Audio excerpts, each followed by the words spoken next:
Hi everyone, this is Liz from Creative Life of Liz, and I'm here to do a little chatty flip through of my book Bojo, reading journal, whatever you want to call it. This is an Artist Loft doc grid. And today I'm just going to flip through the first quarter and kind of chat through some things I have.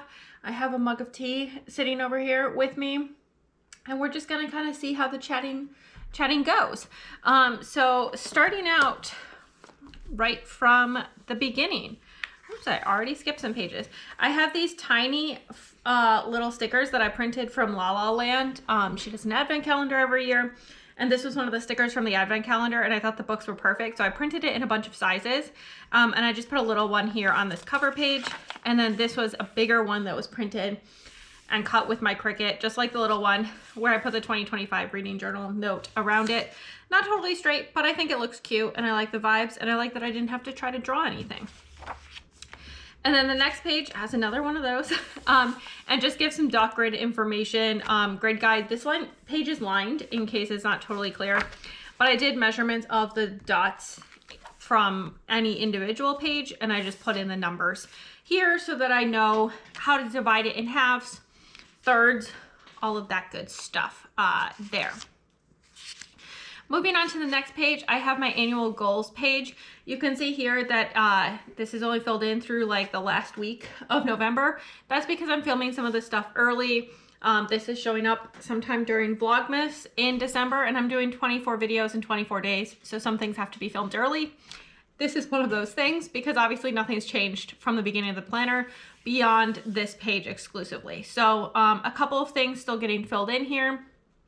I apparently forgot to fill in the 31st of October. I did read on Halloween. At some point I'll fill that in. But otherwise my reading is going well. I am keeping up with my goals, so that's also going well. I anticipate I can fulfill the goals for the rest of the year as well. So fingers crossed that doesn't fail. One of my bookmarks just lives on this page, so that's this one here. And then I have another one of those little mallows because I put them on everything I could basically. Another one over here, this is the 52 Book Club 2025 Reading Challenge. It has 52 prompts for 52 weeks. I have finished all of them at this point. So filling that in, and I have a couple of notes.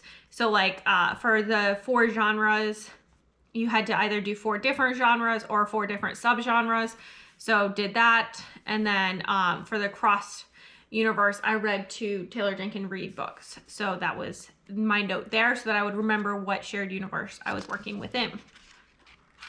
Moving on to the next page, I have the buzzword challenge. Again, haven't done December yet because it's still November when I'm filming this, but that will be done, I'm sure. I think I'll be good to get those finished. And then 25 and 25 is also done and has been for quite a while. I finished most of this in like the first third of the year. You can see there's only 4 months colors showing up here. And then the Pop Sugar Reading Challenge and another little mallow. Again, it's only November. I have 1 left. And fingers crossed I can get that read at some point in December. Run clubs don't really go with December reading necessarily, but I'm gonna make it work, and we're gonna see how that goes.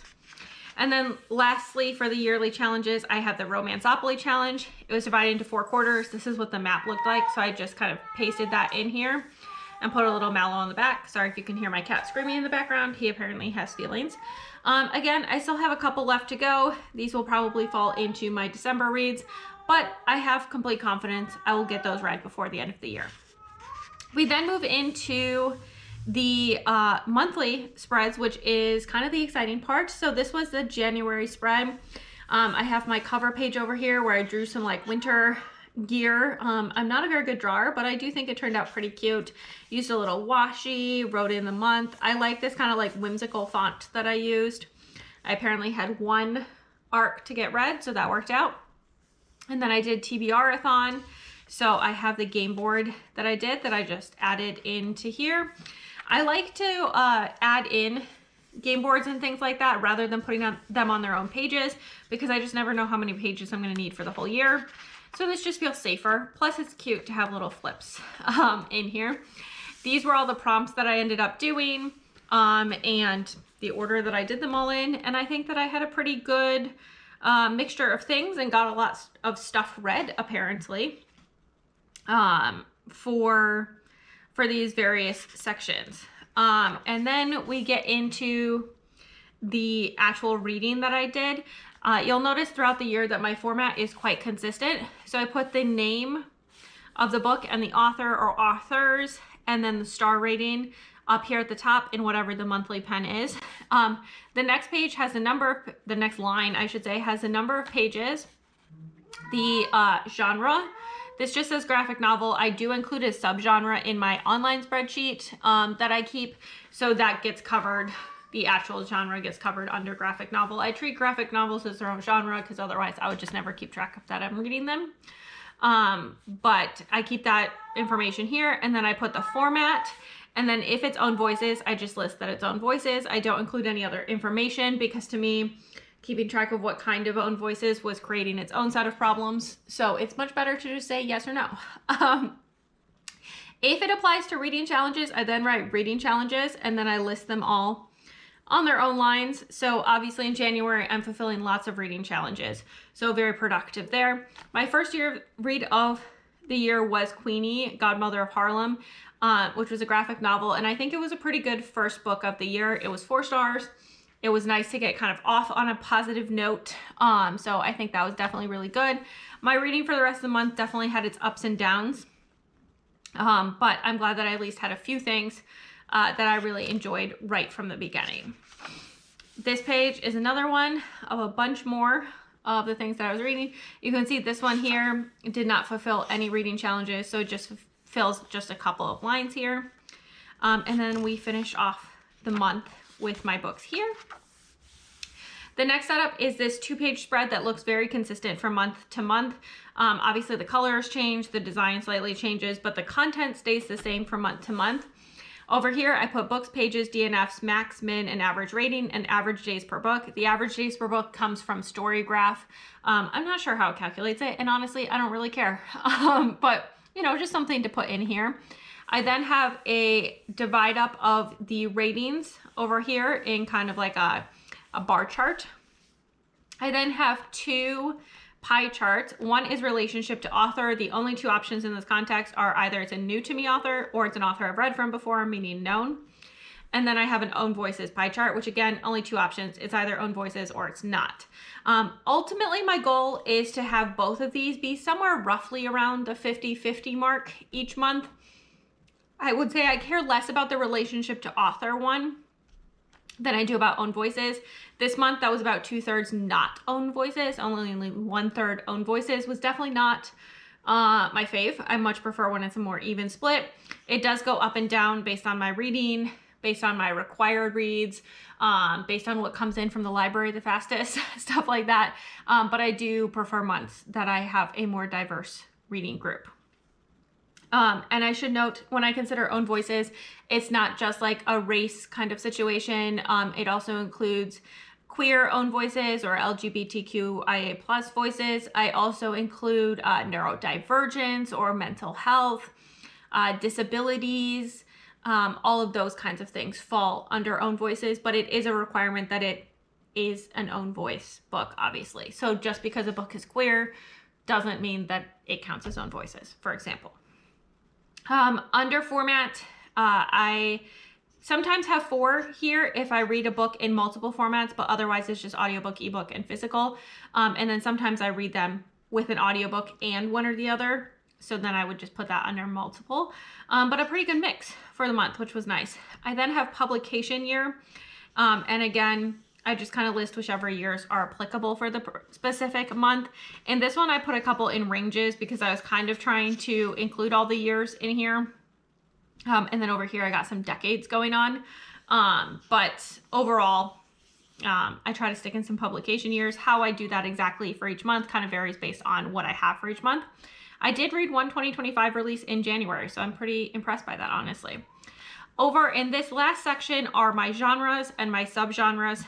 I just list those as a list, and I tried to put it approximately from largest to smallest. Sometimes I mess up and misorder things, but it is what it is. These are things declared by me. I try to use kind of how they're marketed and things like that to keep that in mind, but they are defined by me because I want to make sure that I'm considering categories that I deem to be helpful or important.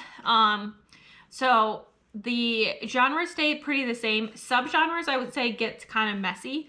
So for example, I have 19th century and 20th century here. I don't know that I actually divided those out separately in any other month, and I probably just listed all of that as history or historical in all future months. It is what it is. It's never perfect, and sometimes I do a little data cleanup when I do my analyses at the end of the year to make sure all the months end up lining up on these kinds of categories so that I can actually do some year-long statistics.